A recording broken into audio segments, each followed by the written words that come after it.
이번 토픽은 이원 분산 분석입니다. 앞에서 즉 제10장 토픽 1에서 3까지가 일원 분산 분석에 대한 얘기였어요.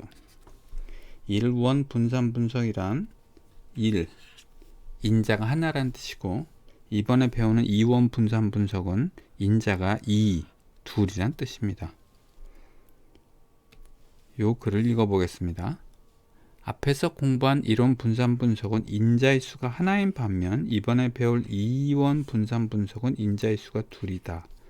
신입 직원의 연봉을 보자 했습니다. 연봉이 있는데 여기에 무엇이 영향을 미치느냐 하면 여기 최종 학력과 소속 회사의 업종에서 결정됩니다.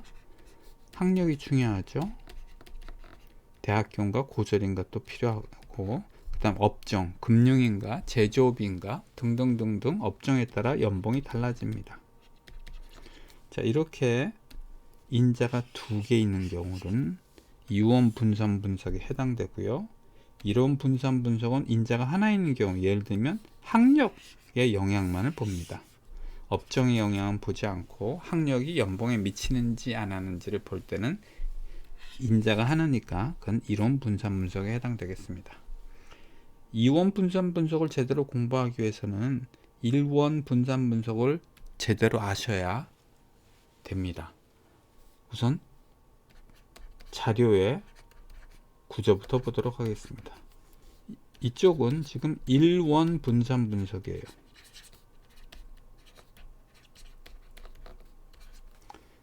요게 자료의 구조입니다.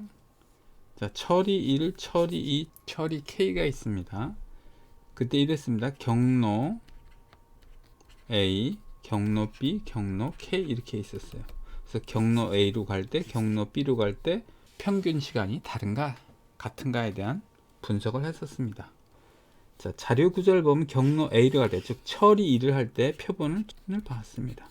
그리고 요 X1 반은 요거의 평균이고요.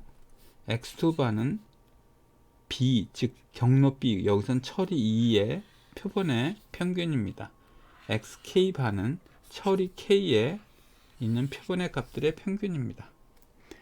자, 이원 분산 분석을 보겠습니다. 이론 분산 분석에서는 처리, 요게 하나의 인자죠. 그래서 이렇게 표시하고, 그 다음에 여기에 관찰번호, 표본의 관찰번호를 표시하면 되는데, 이원 분산 분석에서는 그렇게 할 수가 없어요. 왜냐하면 인자가 2개가 있으니까. 그래서 이렇게 놓습니다. 인자 A와 B가 있는데 인자 A를 여기다 놓고요, 인자 B를 여기다 놓습니다.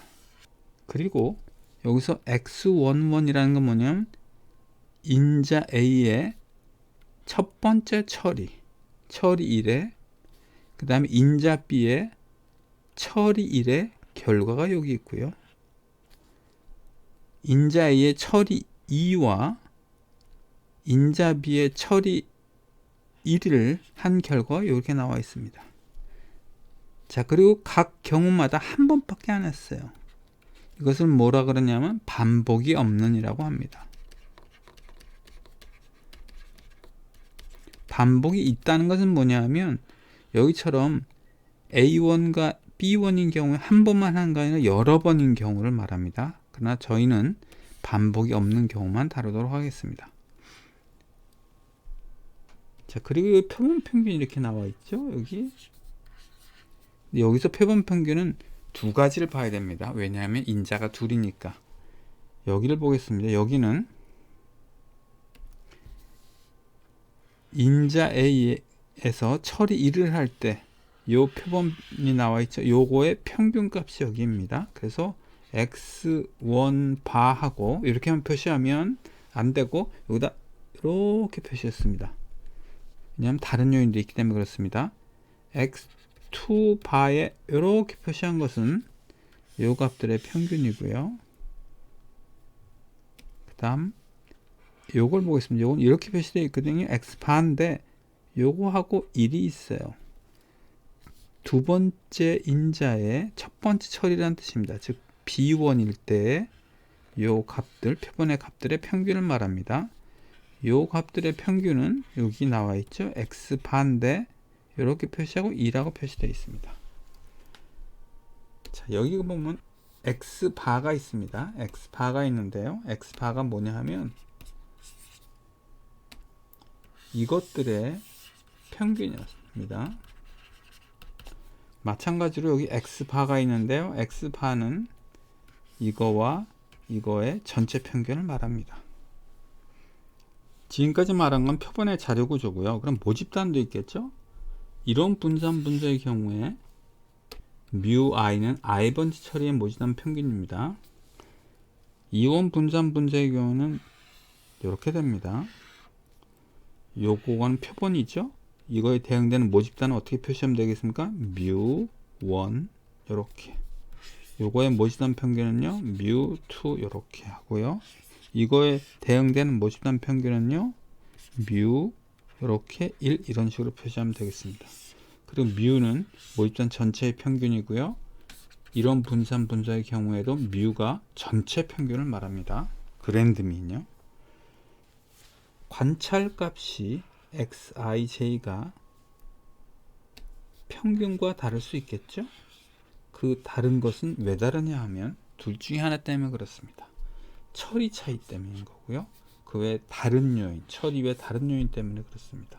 그래서 처리 차이는 이렇게 표시했고 평균이 μi와 차이, 요 차이가 처리 차이의 편차고요.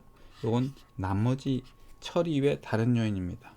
모집단은 이렇게 표시하고 표본에서는 이렇게 표시합니다. xij 그 다음에 μ가 모집단의 그랜드민 전체 평균이죠. 표본에서는 x바가 전체 평균이고요. 스타일이 똑같이 넘어옵니다. 즉, 이 부분은 처리 차이에 의해서 생긴 것이고 이 부분은 타요인, 처리 외 다른 요인 때문에 생긴 것입니다. 이원 분산 분석의 경우에도 동일하게 분석하면 되겠습니다. 자, 모집단에서 보겠습니다. 어떤 관찰값이 전체 평균과 차이가 있습니다. 그 이유는 왜 그럴까요? 여기선 인자가 둘이기 때문에 인자 A의 처리 차이로 인한 것도 있을 수 있고 인자 B의 처리 차이로 인한 것도 있을 수 있고 타요인도 있을 수 있습니다. 이런 분산 분석에서는 처리 차이와 요인과 타요인인데요. 여기선 인자 A, B가 있기 때문에 하나, 둘이 있는 것입니다. 그럼 요건 뭐냐 하면 인자 A에 의한 차이입니다. 무슨 뜻이냐 하면 요것이 모집단 평균, 전체 평균과의 차이를 나타내는 거고요. 요것은 요것과 전체 평균, 모집단 전체 평균과의 차이라 인자 B에 의해서 발생한 차이고요. 그리고 나머지 부분은 타요인입니다. 모집단에서는 이렇게 자료를 해석할 수가 있고요. 표본에서는 이렇게 됩니다. 동일합니다. xij 어떤 특정한 관찰값이 전체 평균 μ 대신에 x바 그 다음에 인자 A의 처리 차이로 인한 편차 인자 B의 처리 차이로 인한 편차 나머지 즉 타요인에 의한 편차 이렇게 표시할 수 있겠습니다. 이쪽이요 1원 분산 분석에 대한 설명이고요. 이쪽은 2원 분산 분석에 대한 설명입니다. 자, 표본에서 이 식을 조금 전에 보셨죠? 그래서 표본에서 양변을 제곱한 후 모든 i와 j에 대해 합하면 했는데 제곱한 이유는 마이너스가 플러스를 상쇄하는 걸 방지하기 위해서 한 거고 왜 모든 i와 j에 대해서 합하냐면 관찰점이 한 점이 아니라 여러 점이기 때문에 모든 i와 j에 대해서 합하면입니다. 그래서 약간의 과정을 거치게 되면 이렇게 나오고요. 그 중에 이론 분산분에서 이렇게 얘기를 했습니다. 자, 여기 처리 제곱합은 처리 때문에 발생하는 변동분이고요. 이쪽은 잔차 제곱합은 처리 이후에 타요인 때문에 발생하는 변동분입니다. 그 둘을 합치면 총 제곱합이 됩니다. 그래서 이런 분산 분석표의 분산 분석표가 이렇게 나와 있습니다. 자, 이원 분산 분석 쪽을 보겠습니다. 표본에서 요 식이 조금 전에 했었고요. 동일하게 양변을 제곱합니다. 그것은 마이너스가 플러스를 상쇄하는 걸 방지하기 위해서 그렇고요. ij에 대해서 합합니다. 아까 조금 전에 설명드린 바와 같이 관찰점이 한 점이 아니라 여러 점이기 때문에 합하고 쭉 과정을 거치면 이런 식이 나오고 이렇게 해석할 수가 있습니다. 이론 분산 분석과의 차이점은 이것입니다.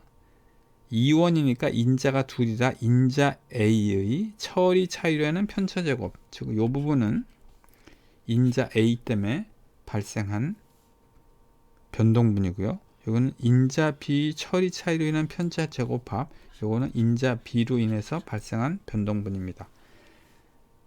편차의 총 제곱합은 요거 SSA 더하기 SSB 더하기 나머지 타요인요, 모르겠는 타요인에 의한 변동분 더해주면 됩니다. 그리고 이원 분산 분석표는 이렇게 나와 있어요. 이론 분석과 이원 분석의 차이점은 여기 보다시피 인자가 둘이라는 것밖에 차이가 없습니다. 그리고 자유도에서 약간 차이가 있습니다. 자, 그럼 이론 분산 분석으로 다시 돌아와 보겠습니다. 이 비율을 봅니다. 이 비율은 처리 차이, 이 부분은 처리 차이로 인한 것이죠. 이 부분은요, 타 요인, 처리 이외 타 요인 때문에 그렇습니다. 즉 분자는 처리 차이로 인한 편차의 크기이고 분모는 타 요인에 의한 편차의 크기입니다. 만약에 이 값이 크다면 처리 차이가 있다는 뜻이고요. 처리 차이가 유의미하다는 뜻이고요. 이 값이 작다면 처리 차이가 무의미하다는 뜻입니다. 여기도 동일한 논리로 하면 되겠습니다. 분모는요, 타요에는 편차의 크기고요. 분자는 이때 좀 다릅니다. 일원 분산 분석과 다른 점 이거예요. MSA, 즉 인자 A의 처리 차이라는 편차의 크기가 있을 수도 있고요.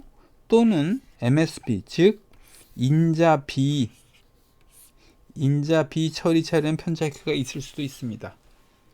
그래서 구성 스타일은 동일한데 여기와 이론 분석과 이원 분석이 동일한데 차이점이라고는 단 하나, 여기는 인자가 둘이다 인자 A가 들어갈 수도 있고 인자 B가 들어갈 수 있다는 것밖에 차이가 없습니다. 그래서 결국 이것은 F분포를 따르고요. 이것도 F분포를 따르고요. 그거에서 검정을 하시면 되겠습니다. 이 예제를 보고 이원 분산 분석의 아이디어를 찾아보도록 하겠습니다. 이렇게 자료를 수집했어요. 지금 타이어의 마모율에 대해 나와 있습니다. 인자 A가 있고요. 인자 B가 있는데 인자 A의 첫 번째 처리, 두 번째 처리, 세 번째 처리를 했고 인자 B의 첫 번째 처리, 두 번째 처리, 세 번째 처리를 했습니다. 그래서 인자 A의 첫 번째 처리와 인자 B의 첫 번째 처리를 했더니 마모가 10만큼 됐어요. 이 18을 설명해 보겠습니다. 18은 인자 A가 두 번째 처리를 했고 인자 B가 두 번째 처리를 했더니 마모가 18만큼 됐어요. 동그라미 1번 보도록 하겠습니다. mu of A1, mu of A2, mu of A3가 같다는 건 무슨 뜻입니까? 이건 표본의 자료인데 모집단에서 인자 A의 첫 번째 처리나 두 번째 처리나 세 번째 처리, 즉 처리 차이가 무의미하다는 뜻입니다. 무의미하다 뜻이고, 만약에 귀무갓을 기약한다는 것은 처리 차이가 영향을 준다, 유의미하다는 뜻이라고 해석하면 되겠죠. 자, 이거 귀무갓을 기각하겠는가 했고, 여기서 공식 같은 거 쓰지 말고 이 아이디어로 한번 해보란 질문입니다. 여기서 보면 요건 x1 바에 이렇게 표시하면 되겠고요. 요건 x2 바에 이렇게 표시하면 되겠고요. 요것은 x 이렇게 표시하면 되겠습니다. 요거는 x바에 요거에 2 표시하면 되겠습니다. 요건 전체 평균입니다. 즉 이거 전체의 평균이 20.3이라는 뜻입니다. 전체 평균, 영어로는 그랜드 민이라고 부릅니다. 자, 이 문제를 한번 풀어보겠습니다. 이것과 이 처리 간의 차이가 있는가 없는가에 보니까, 여기 보니까 숫자가 어떻습니까? 20, 21, 22죠. 그래서 차이가 끽해야 1밖에 없어요. 그런데 인자 A에서 처리 2를 하면 차이가 어떻게 되죠? 10, 20, 30이라 맥시멈 20 정도까지 차이가 나고요. 여기는 11, 18, 34라 차이가 작은 거와 제일 작은 거와 제일 큰 거의 차이는요 23이나 납니다. 여기를 보니까 제일 작은 건 9고요 제일 큰 건 32입니다. 따라서 차이가 23이나 납니다. 차이가 원래 크게 나네요. 원래 크게 나는데 차이가 1밖에 없다는 것은 평균의 차이가 없다는 뜻이죠. 즉 처리 차이로는 편차의 크기가요 작다는 뜻입니다. 반면에 타유에는 편차의 크기는 어느 거죠? 이걸 말하면 이거의 차이를 말하는데 그거는 크다는 뜻입니다. 그럼 김것을 기약할까요? 채택할까요? 채택할 겁니다. 왜 그러냐? 이거로 봐서는 뮤1과 뮤2와 뮤3 요거 붙여야 되고요. 이거 안에 차이가 없는 것 같아요. 이거에 비하면 상대적으로 이 차이, 이 편차의 크기에 비해서는 이 차이는요 상대적으로 너무 작기 때문에 김과설을 채택하는 것이 맞다고 봅니다. 이번에는 이 문제를 풀어보도록 하겠습니다. 김과설이 이렇게 되어 있어요. 무슨 뜻일까요? 인자 B의 처리 차이는 무의미합니다. 모집단에서 무의미하다는 뜻입니다. 자, 다시 요거 보면 요건 뭐냐 하면 x바 이렇게 치고 1이죠. 요건요 x바하고 이렇게 치고 2고요. 요건 x바하고 이렇게 치고 3입니다. 귀무가설 이렇게 생겼을 때 이 귀무가설을 채택할까 기각할까를 보도록 합니다. 자, 여기서 이 차이를 보겠습니다. 처리 차이로 인한 이 차이는요 크기가 제일 작은 건 10이고 큰 게 30이니까 이 차이의 크기는요 22나 됩니다. 그런데 인자 B의 처리 1의 경우를 볼게요. 90, 11로 거의 차이가 없어요. 즉 맥시멈 차이가 2밖에 안 되고요. 이 경우 보면 차이가 거의 없어요. 맥시멈 2밖에 없고요. 이 경우는 맥시멈 4밖에 없습니다. 원래 차이가 없는 거네요. 차이가 없는데 22란 차이는 어떻습니까? 매우 큰 차이죠. 따라서 이런 경우 여기를 보시면 처리 차이는 편차의 크기는요 아주 작고요. 다른 요인은 이 부분을 말합니다. 이 변동성을 말하는데 그건요 아주 큽니다. 따라서 김무가설을 채택할까요? 기각할까요? 원래 차이가 없는 건데 차이가 이번엔 평균의 차이는 이만큼이나 났어요. 크게. 따라서 처리 1, 처리 2, 처리 3에 의해서 이한 차이는 모집단에서 있다라고 보는 게 맞겠습니다. 따라서 김무가설을 기각하는 것이 합리적입니다. 요것으로 요 예제로 이완 분석의 아이디어를 우리가 찾을 수 있겠습니다.